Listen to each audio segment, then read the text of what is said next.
So yesterday, I recorded a presentation for our local sand and soil garden club that I'm a member at, of a good friend of mine, Don Marshall, came out to speak. And unfortunately, the quality of the video is not that great. I didn't have the camera in a very good spot. I'm gonna get better at this as I go. But the audio is excellent and the content is amazing. So I've known Don since I was a kid, actually. He was good friends with my parents. He actually is the reason I went back to school to get to take courses in botany, was because I knew he was retiring and I wanted to take his classes, and he is one of the most amazing educators I've ever met. And in fact, I'm actually working on an online botany course with him that we hope to release soon for folks like myself and other gardeners who want to learn this stuff but don't have the time or frankly the inclination to go back to school to take these classes. So I have some notes here from my introduction that I cut off when I did this recording, so I'm going to do it now. Don has dedicated his life to teaching students about how plants grow and bridging the gap between botany and practical horticulture applications. Don is the founder of the Environmental Horticulture Program at Lake Washington Institute, where he taught for over 40 years. In addition to teaching, Don is a certified professional horticulturalist, eco-pro, and certified arborist. He owned and operated Plant Designs, a landscape design, installation, and maintenance firm specialized in organic fine gardening. Don also co-authored Home Landscaping Northwest Region, published by Creative Homeowner, now in its 4th printing. So again, I just want to say, I know this isn't the best angle on the recording, but the audio is excellent and Don is amazing, so I hope you enjoy. Thanks. Guy running around with at his parents' nursery and stuff, and so it's so fun to work with him, and so fun to see him doing gardening and stuff like that. Even my kids are now starting to garden. My daughter asked me if tomatoes were coming back next year. I had to say, where did you grow up? Are you kidding me? But I didn't say that. I just said, wow, no, I don't think so. Anyway, so Ted asked me to speak on fruit tree pruning. Is that right? Yeah. In November? I said, November? I said, that's not the time to talk about. He said, well, that's what they want. They want to hear about fruit tree pruning. I thought, is that what you really want to hear about, is fruit tree pruning? Any pruning. Yes, any. Okay, to make things look nicer. Okay, so, well, to make things look nicer, well, even fruit tree pruning can do that as well. So what I've done is I'm a teacher, and everything I do is that way, I brought a quiz for you. And so it's on the sideboard right over there, labeled 1 through 6, and you can take the test. The answer's on the back. So if you want to, because I thought, okay, when we're talking fruit trees, unless you know what it is, how can you prune it? You've got to know what it is, But then I started thinking about, okay, if we're going to talk fruit trees, no, I don't want to talk fruit trees yet.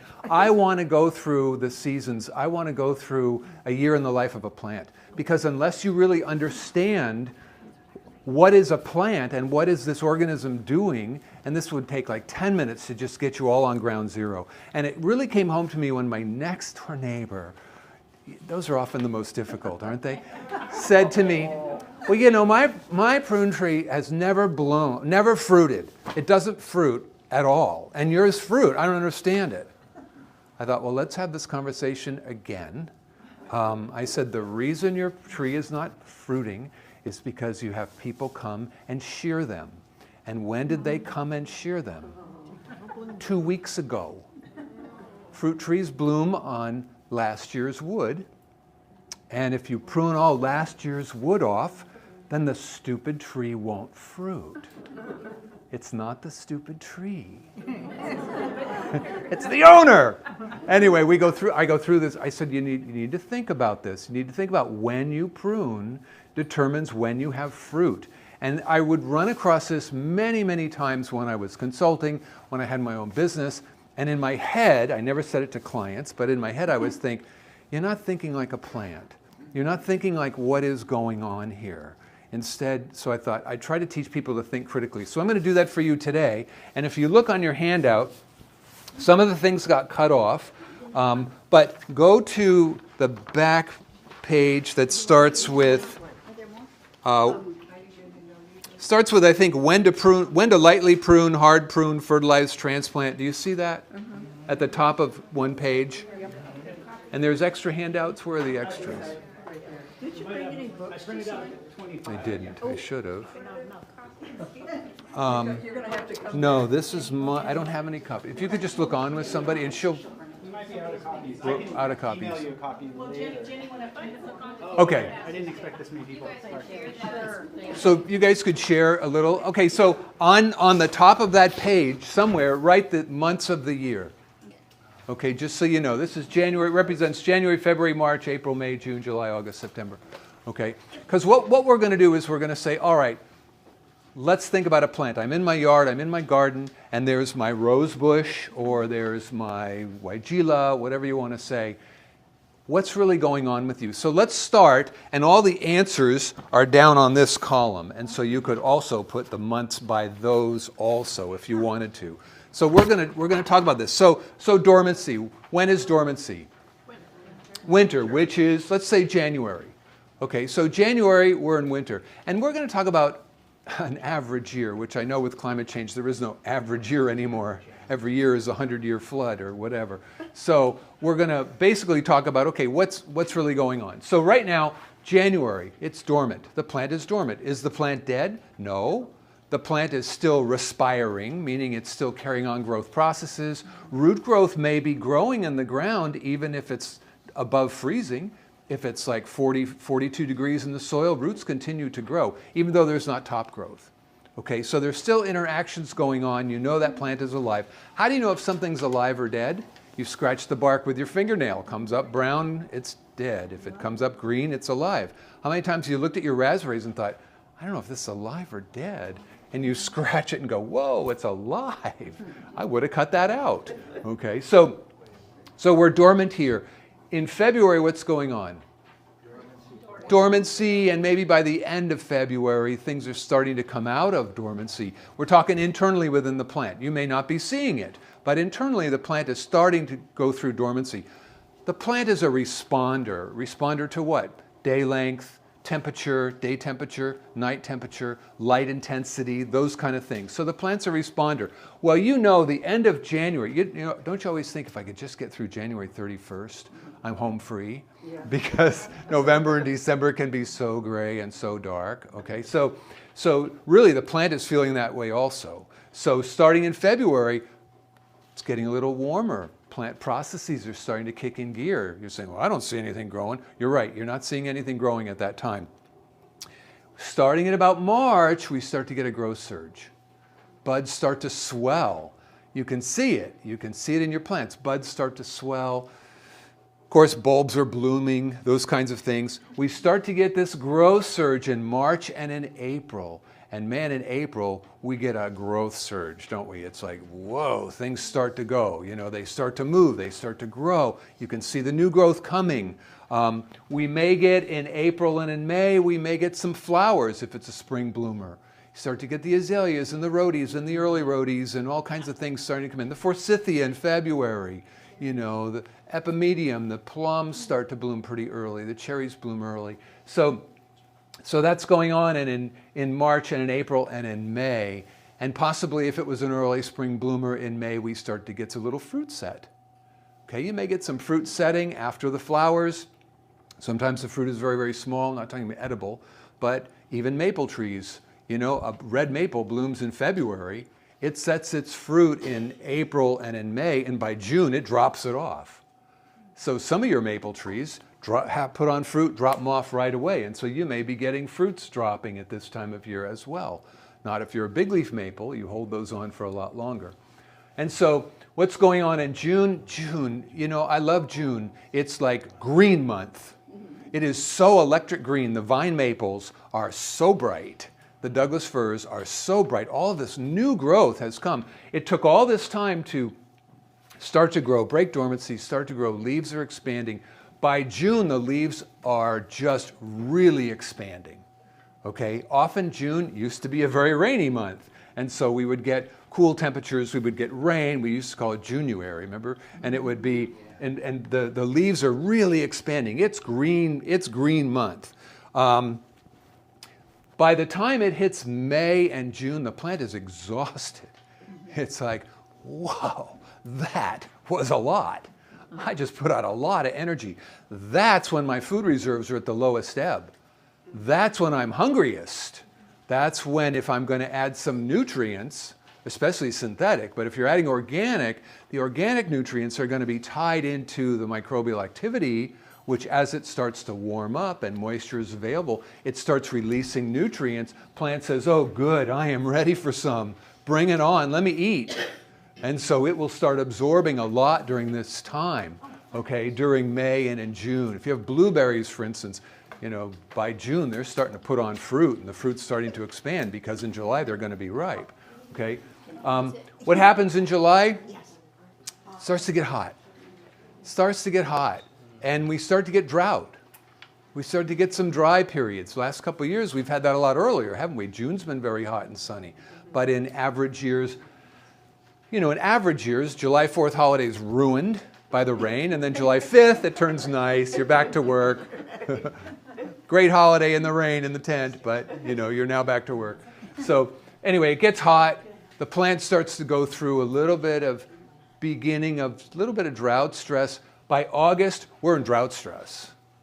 By August, the end of July can be very sunny, very bright, very hot, not a lot of rain. The plant is starting to experience drought stress. August, it can be drought stressed. Have you seen some years it's been so hot that in August, some plants kind of give up and just say, I'm going to lose, we're done. I can't support you anymore. You know, and so some plants drop leaves in August. By the end of August, there's all kinds of hormonal changes going on in the plant, and the plant is saying, prepare for dormancy, daylight is shrinking, whoop, whoop, whoop, downstream. So you don't even see it, but by the end of August, the plant is now going, okay, day length is shorter. We might even put in a few blossoms, because as you look at the distance from June out here and here, some spring bloomers put on a secondary bloom. It's not global warming or the sky is falling. I get these things. My dogwood's blooming and it's September. I knew the world was screwed up. It's like, well, no, actually they do put on a secondary bloom, and so do rhodies, and so do a lot of things up. The world is still screwed up, but it's not impacting your plants that way, okay? You still get some blooms. So by September, the plant is big into start migrating all of your nutrients and sugars and calcium, magnesium back to the plant, because it's now very aware that it's going to start losing its leaves. And the plant doesn't suddenly lose its leaves and go, whoa, what was that about? Now I've lost all these leaves? Shoot, I put all that energy into them and now they're gone. It migrates everything so that we know October, which is what? Leaf color month. October is like leaves, you know, it's great. By the time you're seeing leaves, most of those nutrients have migrated from the leaves to the petiole, into the stem.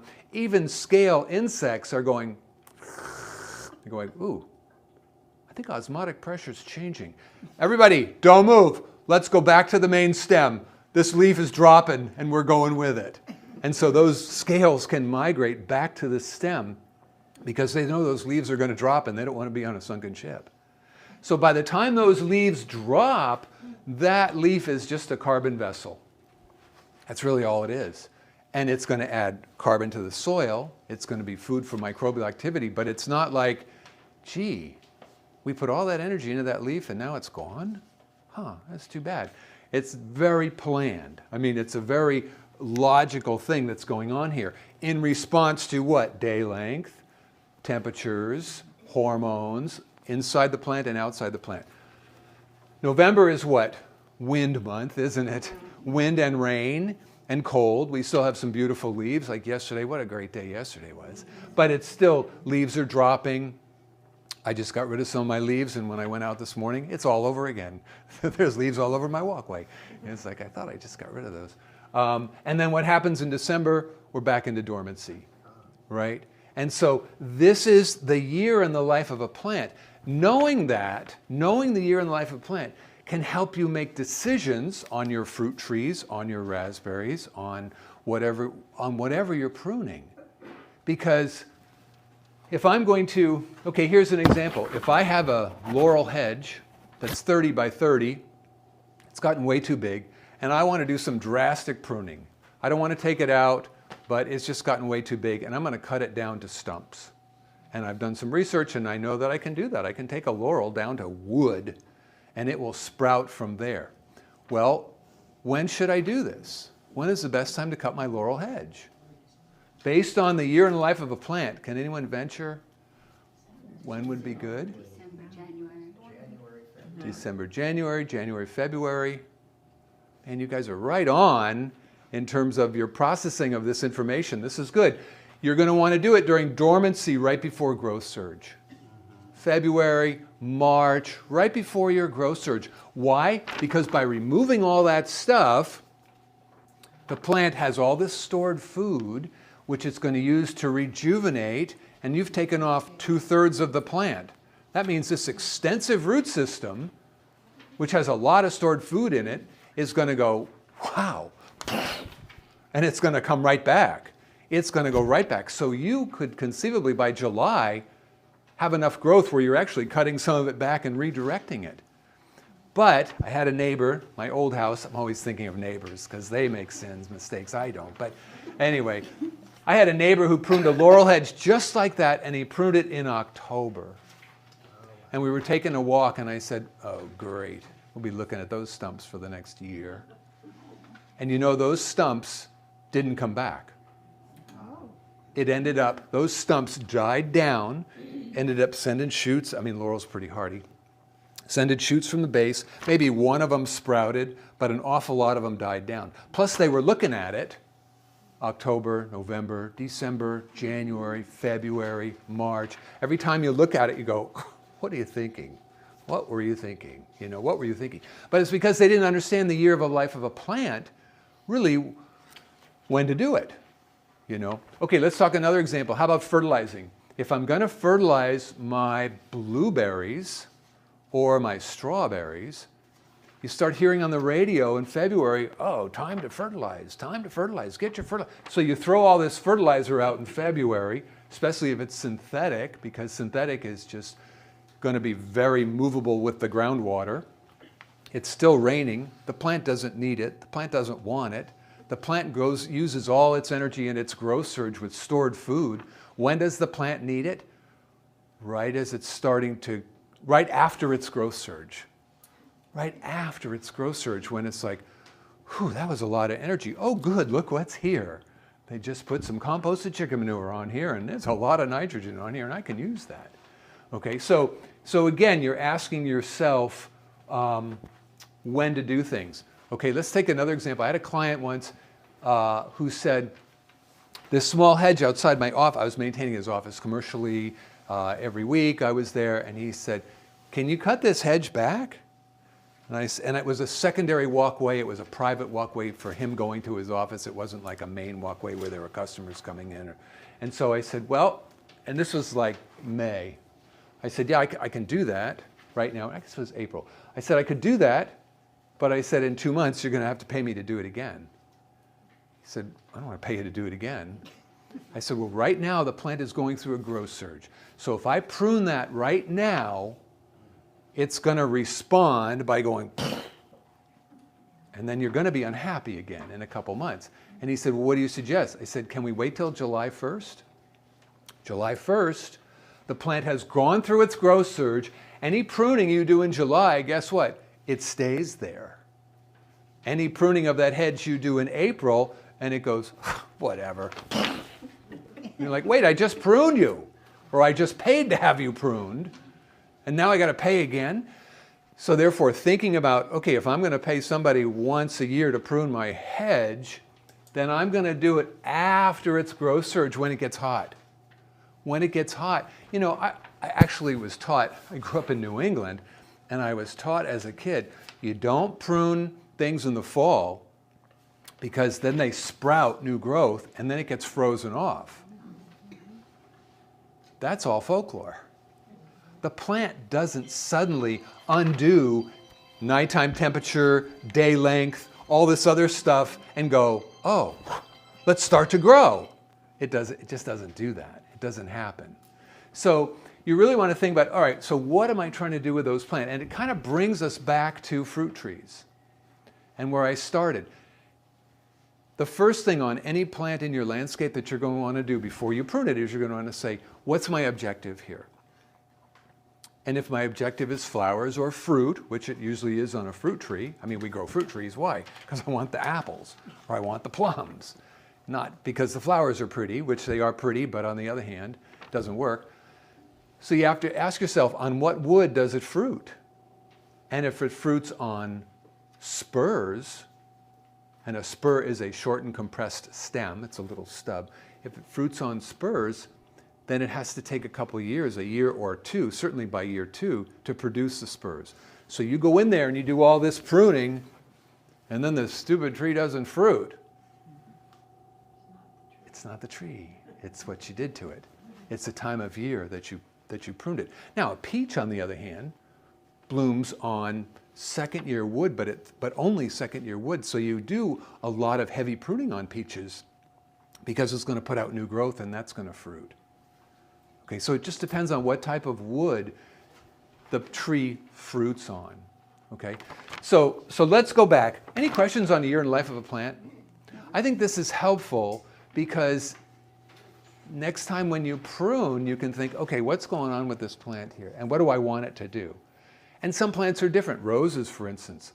Why do we keep pruning roses? Because we want lots of flowers. And so they do grow, they bloom, cut it back. They do grow, they bloom, they cut it back. You know, you do a lot of cutting. But when do you do your extensive pruning on roses? March, after we've had some hard freezes. Ted? Can you talk about your fertilizing strategy for your property?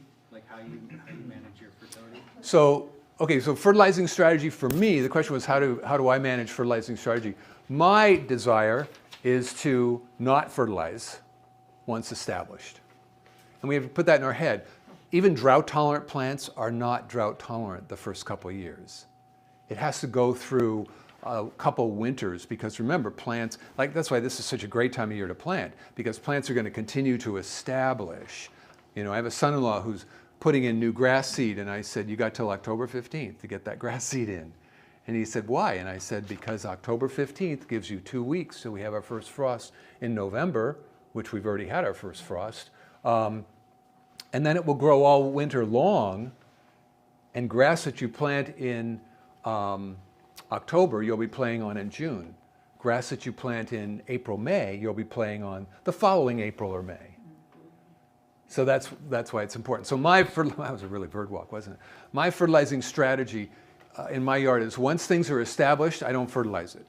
I don't rake off leaves. I add a lot of organic matter. I use chips as mulch because I'm trying to improve soil structure in my gardens.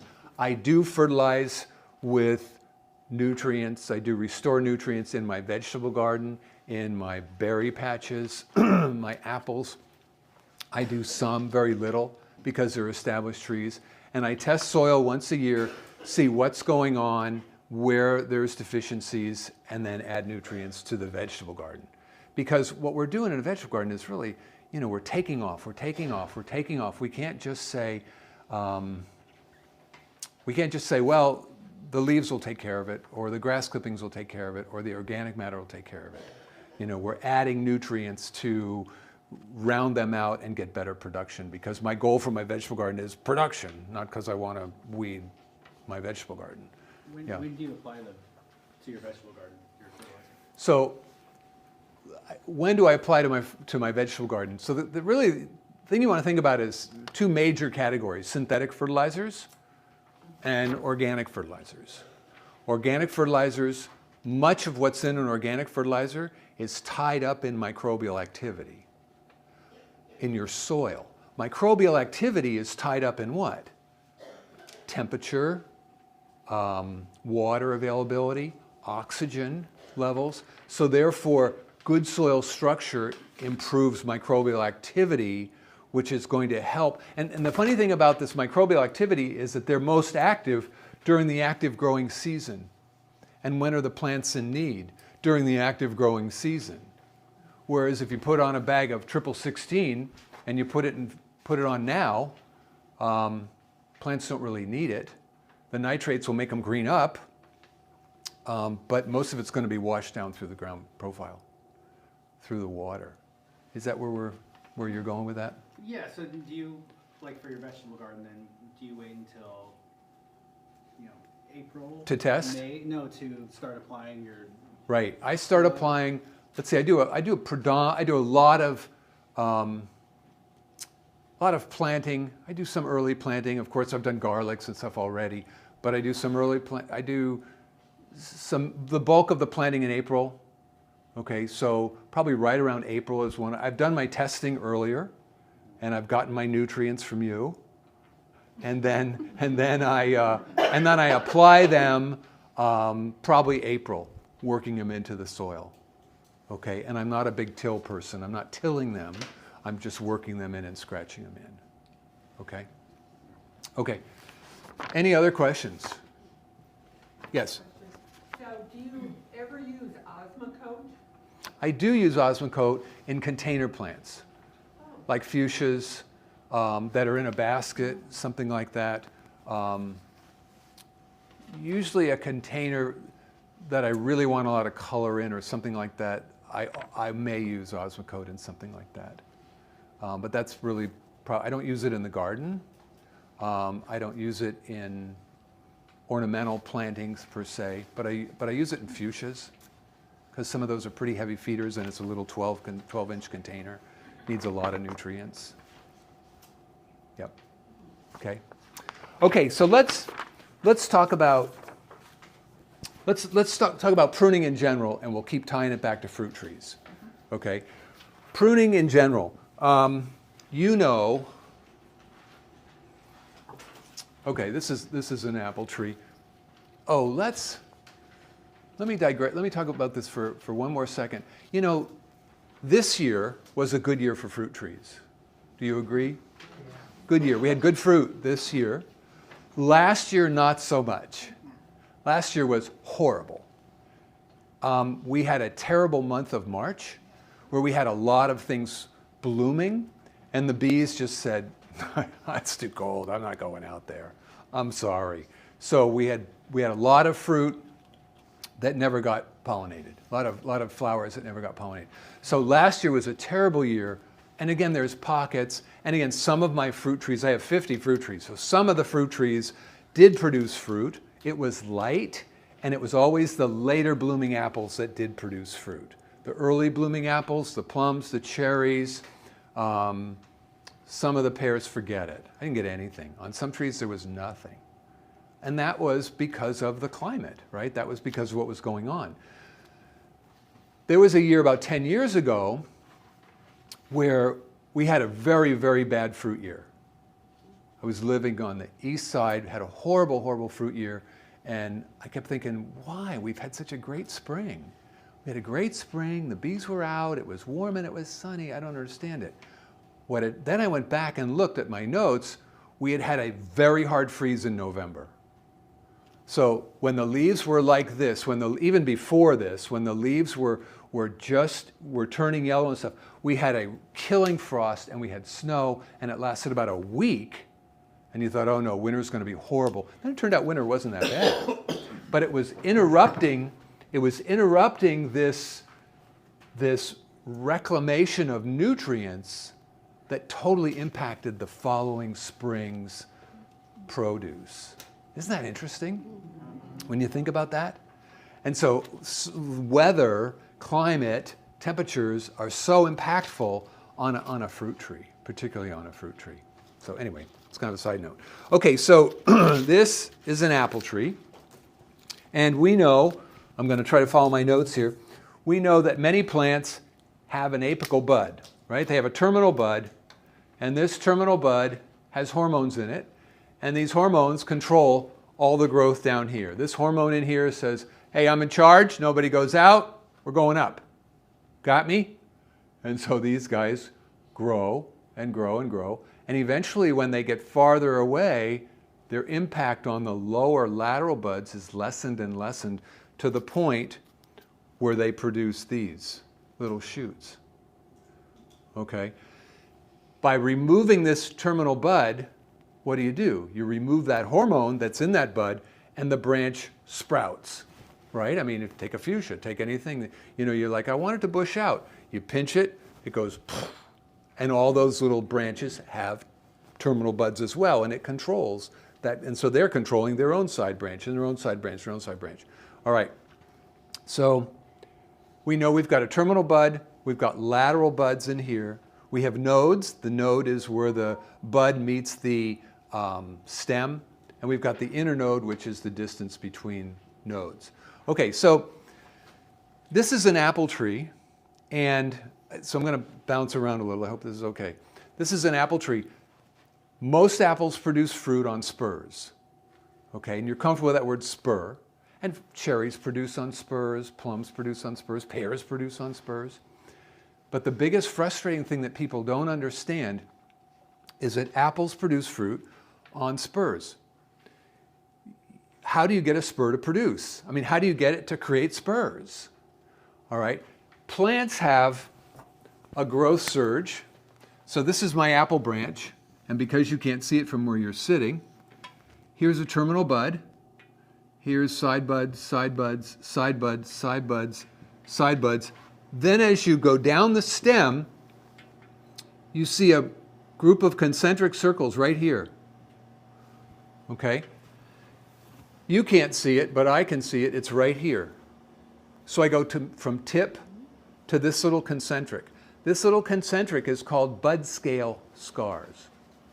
Okay? So this is the bud scale scar, or scars.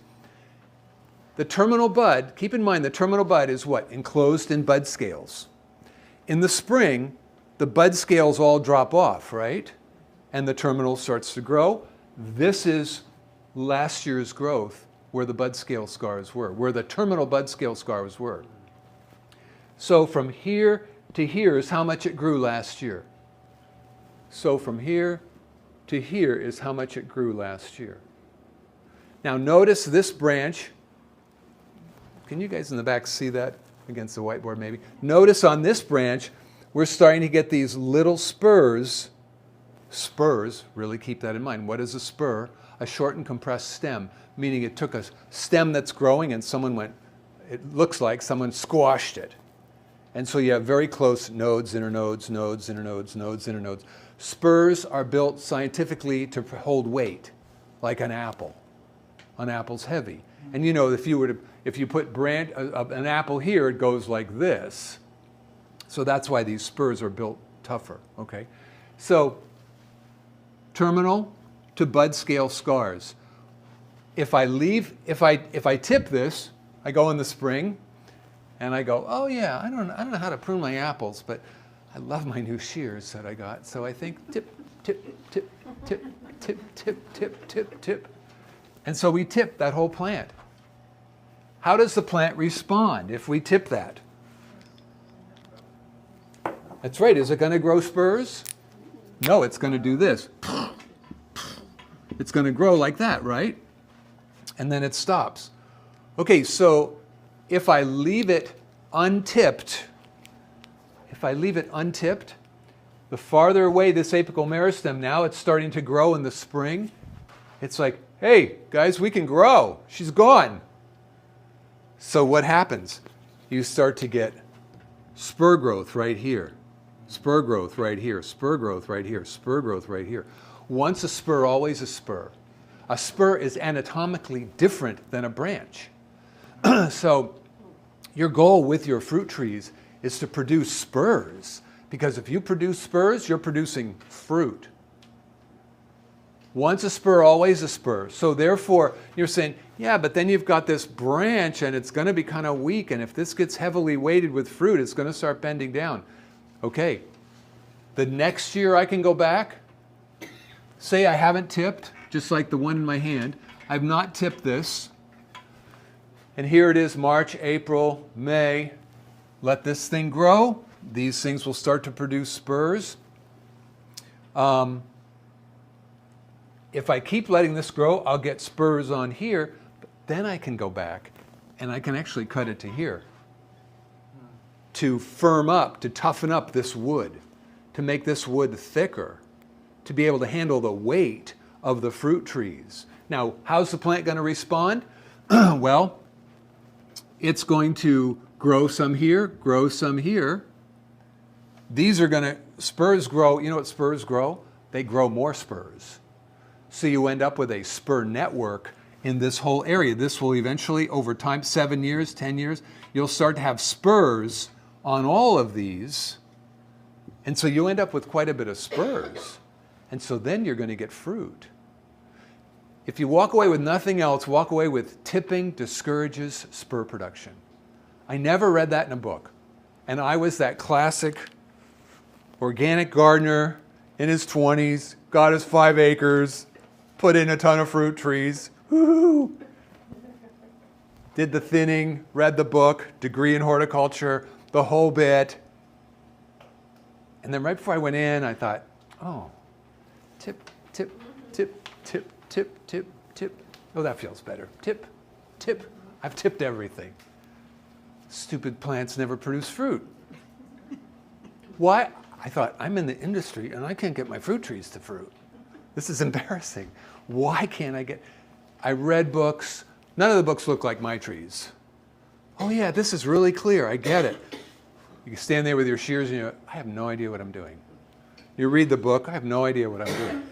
What I learned through self-examination was tipping discourages spur production. It's so life-changing. Tipping discourages spur production. If I leave it untipped, I keep getting more spurs and more spurs and more spurs. Even if I did tip this back, say I tipped it all the way back and I got a lot of growth here and here, well then I can now go back and I can remove the lower stuff, let this guy grow, let him grow some spurs up here, and then I'll tip him again. Because your goal is always to raise the head of the fruit tree, the apple tree, so they're not going like this, which they do because the weight of the fruit can do it. And initially you may end up doing some fruit thinning. As painful as fruit thinning is, it's very rewarding because you're like, well, at least I'm going to get a lot of fruit. I did so much fruit thinning this year and still had way too much fruit. Okay, so with fruit trees, if they produce fruit on spurs, tipping discourages spur production. Yes? The cause of those branches that go vertical. Okay, very good. Water sprouts and suckers. Okay, so a sucker comes from below the graft, on the ground, from the root system. That's a sucker. A water sprout is a vertical branch growing like that, right? It just comes straight up and they're like this and you're like, man, that's not good. They were called water sprouts because the turn of the century, the last century, they thought they were hooked into the water system of the plant. And that's why they grew so fast. So my theory on dealing with water sprouts, and has worked, and this ties in with your year in the life of a plant. You've got this horizontal branch, and it goes like this every year. And you prune it every year. And when do you prune it? February. You know, why do you prune in February? Because you can see branching structure. That's why that's a great time of year to plant. I can see all the branching structure. So you take this water sprout and you cut them all off. Plant says, ha, great, and does it again, right? So what I would do is I would take it, all these water sprouts, and in February, I'd cut them all off. It responds, doing it all over again. And then in July of that same year, I go back and cut them all off again. They're thin, they're like pencils or thick marker pens. They can be pretty thick. Cut them off again. How is the plant going to respond? It's not putting on anymore. You will be on from then on in, you will be on an every July cycle for your water sprouts. Okay, and that July cycle will start to reduce the number of water sprouts every year. I know that when you're on a February cycle of water sprouts, it just feels like it's getting worse every year. They just produce more and more and more and more, and you're like, stupid tree. But it's just responding. So get them done in February, March, and then do them again when it's hot, July, August. You cut them all the way back and you're cutting them all the way back to, good question, look on your trees. Always look on your trees. Here's the trunk, and picture the trunk being sideways. Here's the trunk. It comes down, and you have this. Right? Can you picture that on a tree? This is the same thing whether it's a water sprout or whether it's a branch. So this is called the branch collar. This section right here, this is a switching zone. The switching zone from where the xylem and the phloem go this way, and the xylem and phloem go up this way along the side of it. And so you get this swollen area right here, area right here. Within this collar are hormones that help the plant seal it off and start to wall off infection. So therefore, say this is a heavy branch. My first cut would be here. My second cut would be here to take off the weight. Now the thing is done. Now all I'm dealing with is a little stub. My next cut is going to be here, just slightly, just to go through the bark, right here. Use a different color. So it's going to be right here, and then the rest is going to be right here like that. Now I'm leaving on, had people say to clients, say, you're leaving on all these stubs. No, I'm not leaving on stubs. I'm leaving on branch collars. Branch collars contain chemical compounds that will wall off from infection. Because what is fungus? Fungus uses all of this wood as sugar. And so if I were to cut it straight, make a flush cut straight down my tree and go in here, look at what goes on now. Oh crap, I'm past the branch, but I'm into the main trunk. I have done a major wound to that plant.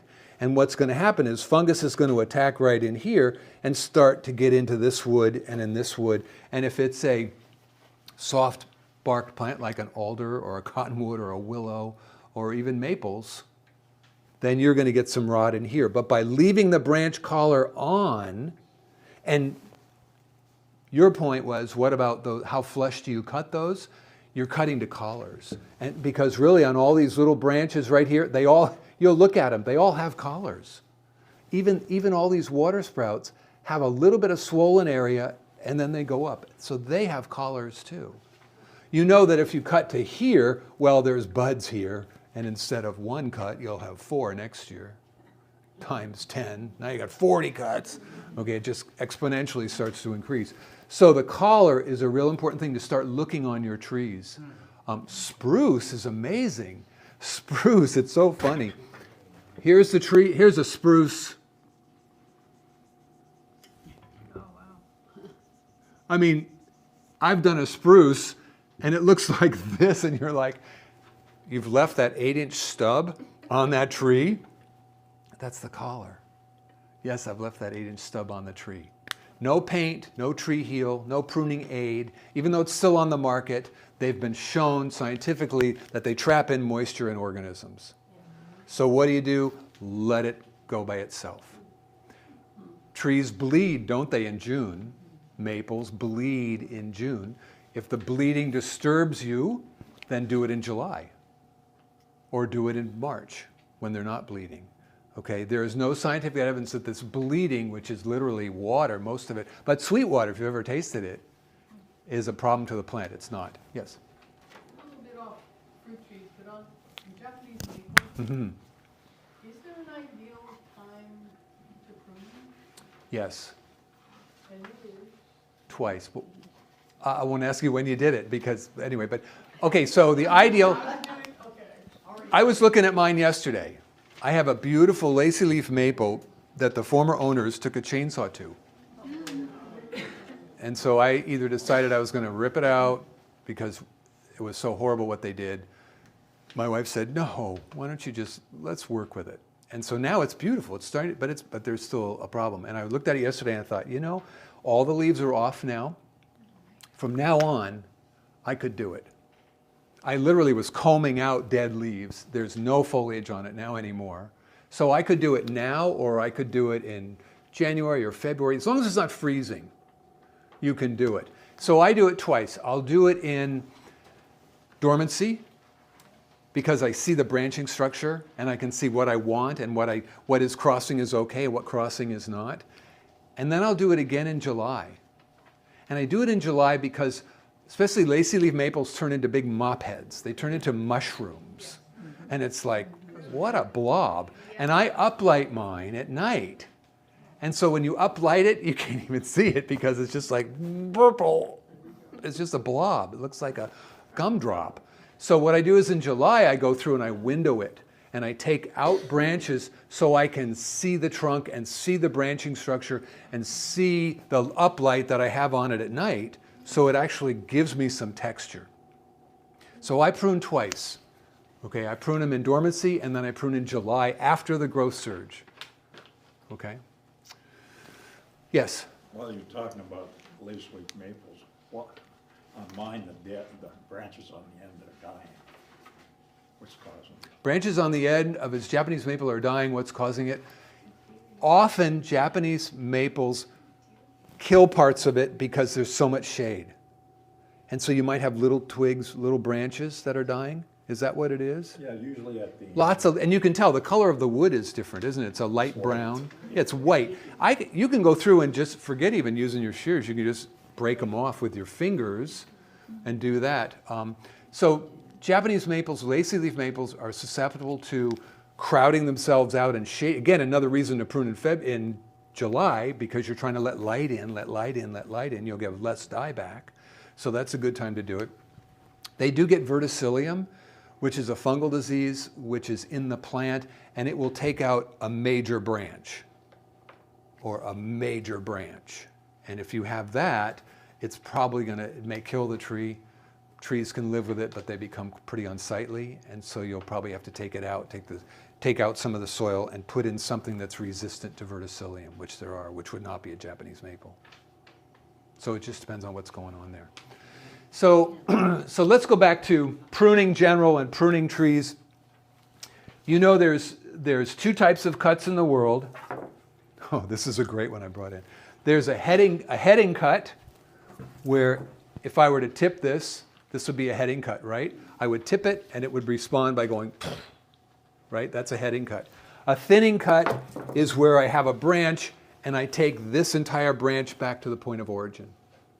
If I do thinning cuts, it invigorates the rest of the whole plant. If I do heading cuts, I get a growth surge right from where I cut. And so what should be your goal with fruit trees and many other trees in your landscape? It should be the words light and air. Keep that mantra in your head, light and air, light and air, light and air, meaning you are doing most of your cuts will be thinning cuts. Most of your cuts will be thinning where you'll take the branch back to the point of origin. How are the evergreens? Specifically, what type of evergreen? Well, just name them, I've got. Like Douglas fir? Yeah, huge ones. So those are going to be thinning cuts. Huge Douglas firs, you would taking the branch back to the point of origin. Say you wanted to make it less prone to... Just thin it and lower a bit. Lowering a bit, you have to be careful in topping a tree. Lowering a bit is okay if it's a young tree. If it's a big old tree and we lowered it, you know, it's 100 feet tall and we lowered it by 30 feet, that'd be topping, right? And topping, let's talk topping for a second. Topping is a detrimental practice to the tree because when you've got a tree that's 100 feet tall, you've got this big old tree, and this big old tree stores a lot of food in its root system. A lot of food in its root system. And it has an apical meristem and it's growing all this way. By cutting the tree right here, number one, it doesn't have any branch collar to heal over.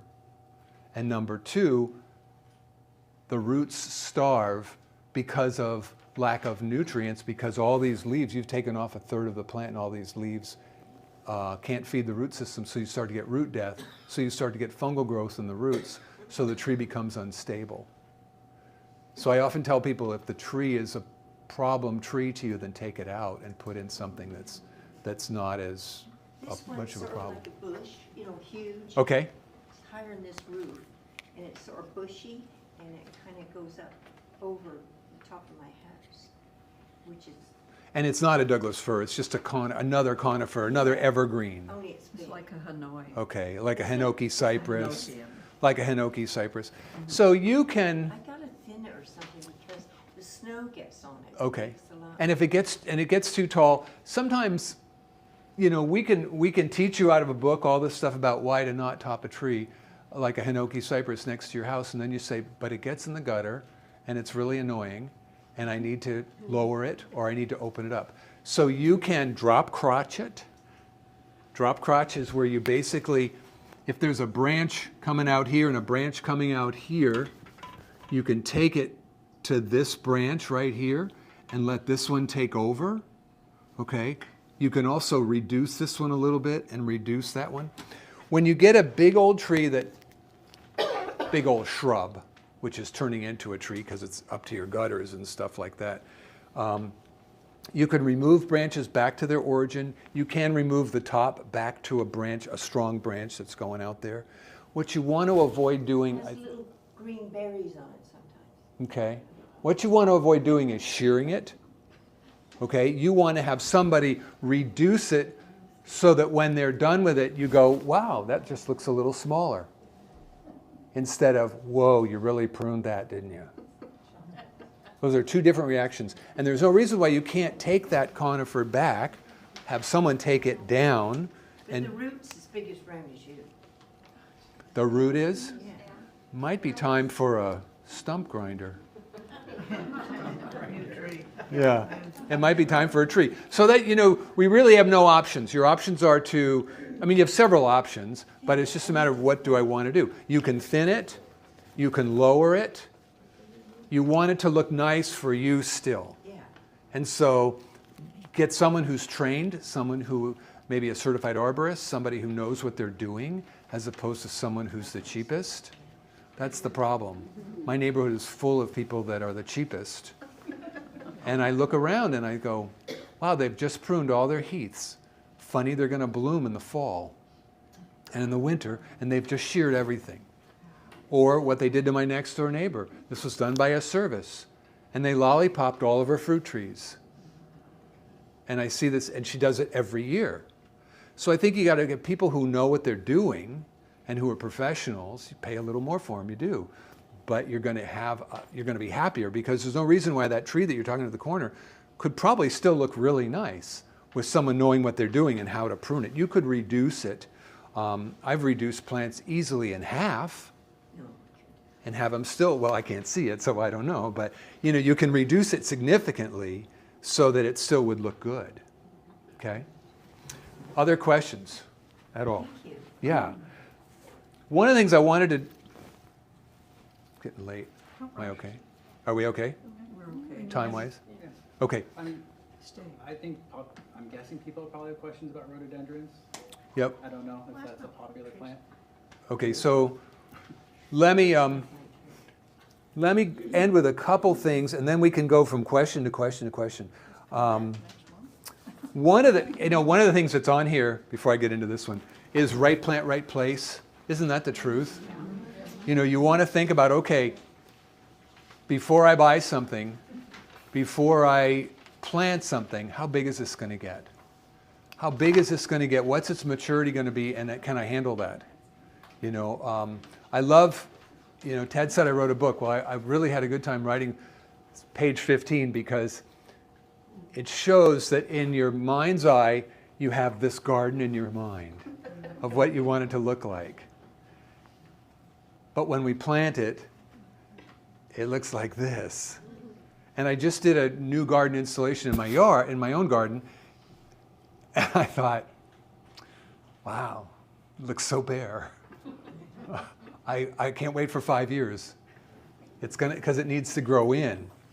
Now, my daughter, on the other hand, living in Woodinville, I went to her house a couple weeks ago for dinner, and she's got into plants all of a sudden. And man, they were so close together. I said, well, you know, these are really going to grow. And she said, I know what you're thinking, and I know what you're going to say. I'm planning on moving every other plant. I said, perfect. I love your garden. It looks so good. All the colors, all the textures, everything was beautiful. In 3 years, She's going to have to be moving every other plant. She said, I'm ready. I hear you. I hear what you're saying. I thought, well, you know, She's young. she's 30. Yeah, I mean, why not? I could do that too. At my age, I'm thinking, oh, I don't want to do that. I look at mine and just think, oh, I hope I live long enough to see this thing fill in, you know, that kind of a thing. So anyway, so right plant, right place. I'm not the only person who thinks that. Oh yeah, this I want to show. I brought this in specifically. This is a pear tree. Okay, what do you notice? Lichens, mosses, lots of spurs. Oh, good point. So lots of spurs, And the lichens. lichens and mosses. How many of you have lichens and mosses on your fruit trees? Anybody? All right, I'm here to make you unhappy. Lichens and mosses. And this is my observation, my theory, my conclusion. I've listened to a lot of professionals on this, and there is some things that lichens and mosses actually leach nutrients into the soil, and there's some beneficials there, true. But my observation has noticed is that when you see lichens and mosses, first of all, if you go to the whole rainforest, lichens and mosses are why? They're there because of environmental. They're there because of rain, because of shade, because of darkness. And so we get a lot of moss simply due to exposure. But what do you do when you have a fruit tree that's in full sun, hot blazing sun, and it's covered with lichens and mosses? You don't say, well, we live in the Pacific Northwest, and it's true, but it's in full sun. So why do we have lichens and mosses? Also, look on your fruit trees and see if you have a lot of cracking on your branches. Like this is a thick branch and you've got this cracking going this way. I studied under a professor and we were talking about cracking of trees, and I said, I have cracking on my trees. He said, root stress. Root stress. Root stress. Root stress that may have happened years ago when it was transplanted. Maybe they didn't spread the roots out. Maybe they kept it in the pot and then put the pot in the ground and, you know, didn't score the root ball. That may 20 years later be causing stress because the roots are actually kind of girdling each other. Well, my theory on this is lichens and mosses are a sign of stress. They're a sign of stress of the tree. It could be that root stress. It could be soil compaction. It could be, I took out a tree yesterday. I took this tree out yesterday.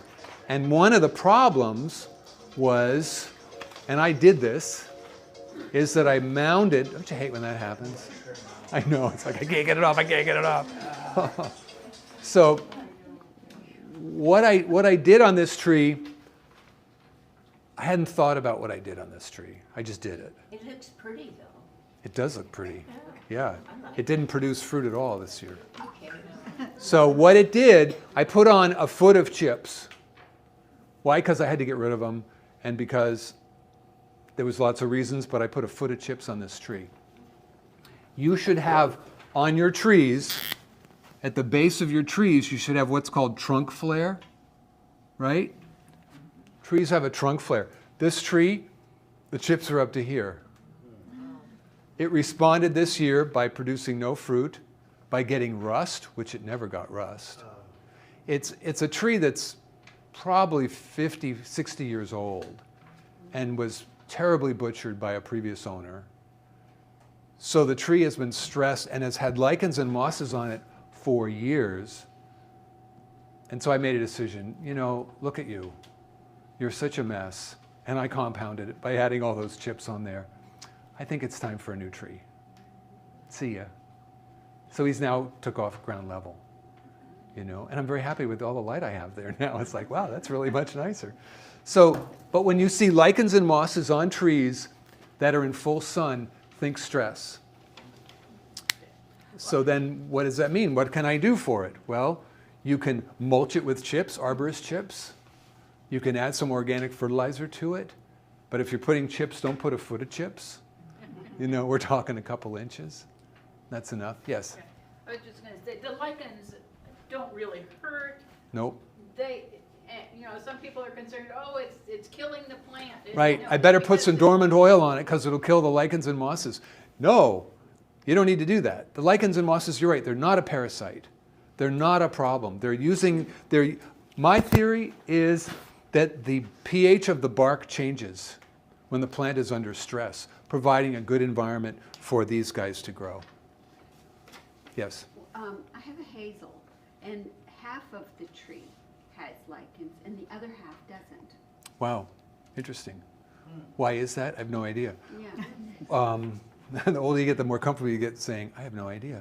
I probably would open it up and then thin it out. I would be aware, you've got some really good observations in that half of the tree, what is that half towards? It's on the north side. The half on the north side. Ooh, that's a good indicator, isn't it? Because that's light. So I think I would try to stabilize it. First, during dormancy, I would probably take out a third of the plant. Light and air. Those hazelnuts, is it a contorted one? No. Oh, it's just a regular. A native. Okay, it's a native one.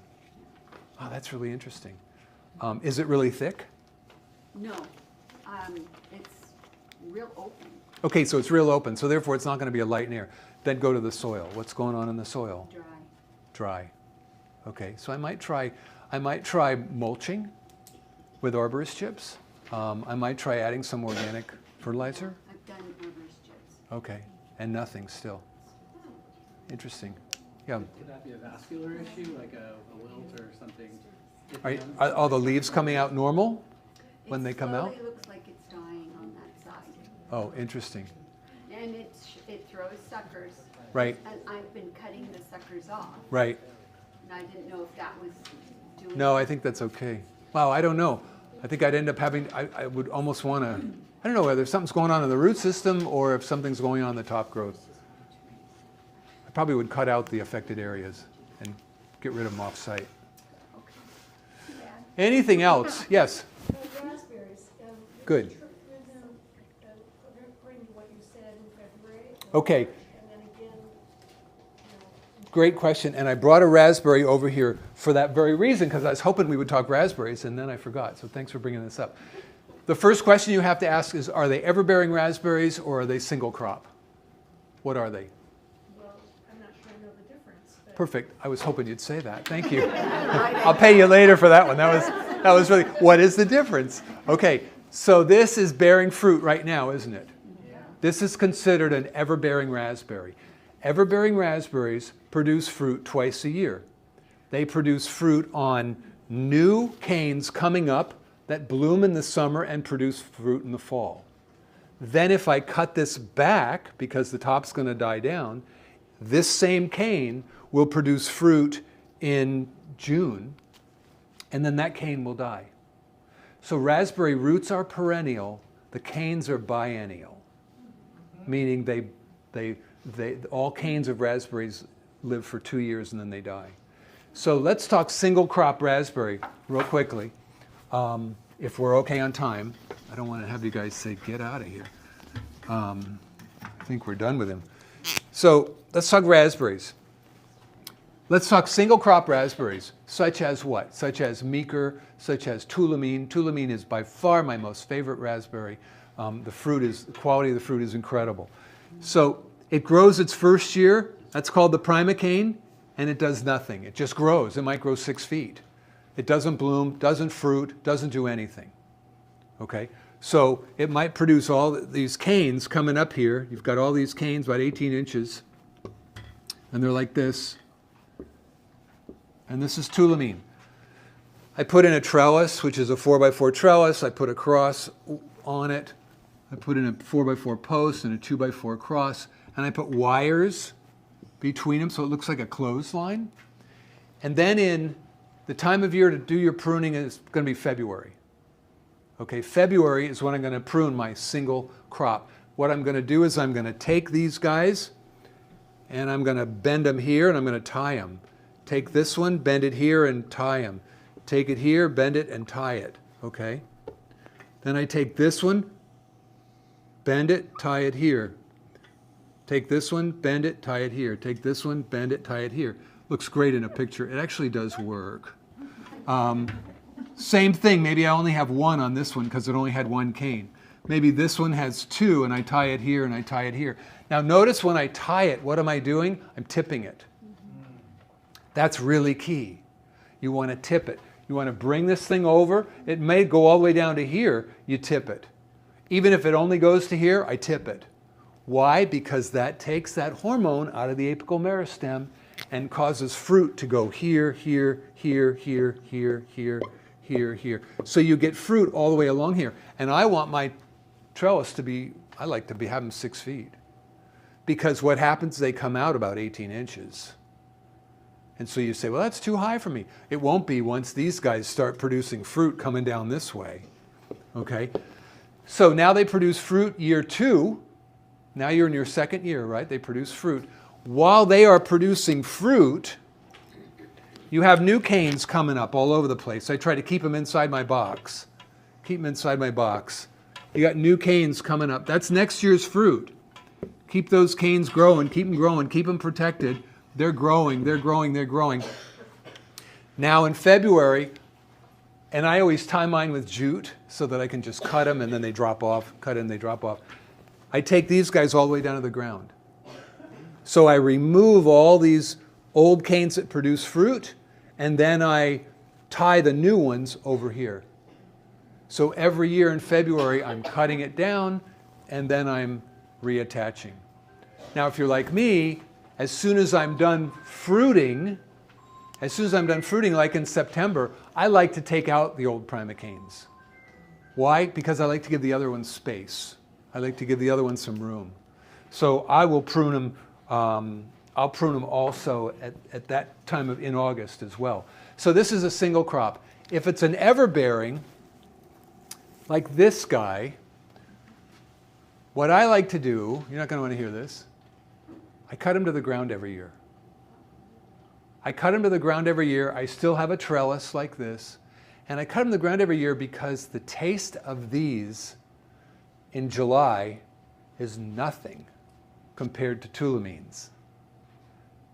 But in September, October, who is complaining about the taste of these? It's a fresh raspberry. And it tastes so good.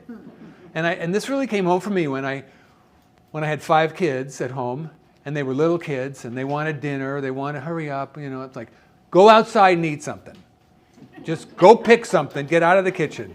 Just go outside and eat. Get out of here. Just go eat something. They would never pick my ever-bearing raspberries. And I remember saying, well, I've got 2 huge rows, 75 feet long. Why aren't you picking the ever-bearing? And they're like, they don't even taste good. And then I started thinking, they don't even taste good. And so I did a real taste test on the July of an ever-bearing versus July of a single crop. Holy smokes. It was such a difference. Why am I wasting my time on these ever-bearing? However, in August and September and October, these ever-bearing are the best raspberries you'll ever have. You don't have the others to compare it to. So that's why I like growing both. I don't commingle them because it's really hard to tell which is which. So I don't commingle. But a good rule of thumb is if you have a cane, you say, well, I don't know whether I have ever-bearing or single crop. If you're getting fruit right now, it's ever-bearing. If you're getting fruit on it, then it's an ever-bearing raspberry because they do not produce fruit at this time of year. And notice the position, they're at the terminals. That's an ever-bearing raspberry versus a single crop. Okay? So you don't prune just a portion of that? No, and you could. You certainly could. A lot of people who have I've talked to people with ever-bearing. The thing you learn with gardeners is that you don't complain with, you don't teach them how to do anything because they're going to do what they want to do anyway. And I don't argue with success. And I've had people say, I have ever-bearing and they are the best raspberries ever had. Perfect, keep growing them. I'm not here to convince you. But you certainly could. If this was my ever-bearing, and I know people that do this, in the spring, they just cut the tops off. Why? Because these die back to here, and then these are going to produce fruit. These are all going to produce fruit. And if you have a variety of ever-bearing that you love, then manage it that way. And that works out fine. So you just cut back to a node right here. It'll tell you you still have fruit below. It'll tell you in the spring. It'll actually die back during the winter. And then you'll be able to say, oh, it's dead to here. Oh, it's dead to here. And then you cut it. What do you do about the fruit fly maggots? Well, yeah, there's a little fruit fly That's a problem with raspberries, and so what I do is I do traps. I take a cottage cheese container and I drill holes in the side, put the lid on it, and I put in apple cider vinegar and one drop of dish soap. And they go in those holes and they drown. And the dish soap keeps them. So you mean on raspberries, or are you talking about apple maggots? Apple maggots, another story. So apple maggots, which this was, for me, this was a great year for apple maggots, meaning I didn't have any. And this was the first year that I took Christmas balls. Of course, you know, I bought those little footy things that you can put them on. And I thought, I am retired and I don't have time for this. I used to think, well, when I retire, I'll have time for that. But now it's like, this is a waste. I am not doing this. Who gave me these? So now I take red Christmas balls and I paint them with Tanglefoot. And I hang them out, 4 of them per tree. Wow, that worked great this year. The female fly, it's a fly, and she sees the red and says, yes, red apple. And then can't go anywhere, so she dies there. Because what she does is she lays her little ovipositor in the apple and puts an egg in there, and the egg hatches into a maggot, which causes apple maggot. And that's why you don't want to transport apple maggot fruit, because the apple maggots are in there, and then they hatch, and then they fly around. They're a fly. And so that's why I use bright red, cheap Christmas balls, painted with Tanglefoot, hang them in your tree, around. Tanglefoot's a very, you can buy it, looks like rubber cement.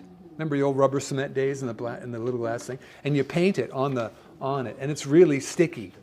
Is it in the garden department? Yeah, it's in the garden department. There's nothing you can put in the soil to kill the overwintering. No, because they're a fly. So there's nothing in the soil you can put in there, because this fly, you put it in the soil right around there. Number one, you're going to ingest the chemical that you just put in the soil. But number 2, the fly may be coming from your neighbors or maybe coming from all around, because it's a fly. So it's not a maggot living in the soil. Okay? How long does it last? How long what? Do you have to do it every year? Tanglefoot? The balls? Oh, once a year. I threw them all out now. Yeah, I throw them Yeah. away because they're too sticky. They're too sticky and gross, and I'm not going to clean them. And the weather has caused the red to come off, and it's just a gross mess. So yes, That was the answer. You couldn't hear Tanglefoot or Tanglewood. So Tanglefoot. Tanglefoot. Yeah, Tanglefoot. Yep. Okay. Okay, I feel like we Got could my go on. cue.